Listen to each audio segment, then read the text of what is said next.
जिसने तौबा की और ईमान लाया और अच्छे काम किए तो ऐसे लोगों के गुनाहों को अल्लाह नेकियों से बदल देगा और अल्लाह तो बख्शने वाला है, मेहरबान है।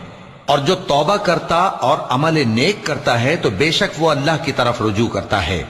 और वो जो झूठी गवाही नहीं देते और जब उनको बेहुदा चीजों के पास से गुजरने का इत्तेफाक हो तो शरीफाना अंदाज से गुजरते हैं। और वो कि जब उनको उनके परवरदिगार की बातें समझाई जाती हैं तो उन पर अंधे और बहरे होकर नहीं गिरते बल्कि गौर फिक्र से सुनते हैं। और वो जो दुआ मांगते हैं कि ऐ परवरदिगार हमको हमारी बीवियों की तरफ से और औलाद की तरफ से आंखों की ठंडक अता फरमा और हमें परहेजगारों का इमाम बना। इन सिफात के लोगों को उनके सब्र के बदले ऊंचे ऊंचे महल दिए जाएंगे और वहां फरिश्ते उनसे दुआ व सलाम के साथ मुलाकात करेंगे, उसमें वो हमेशा रहेंगे।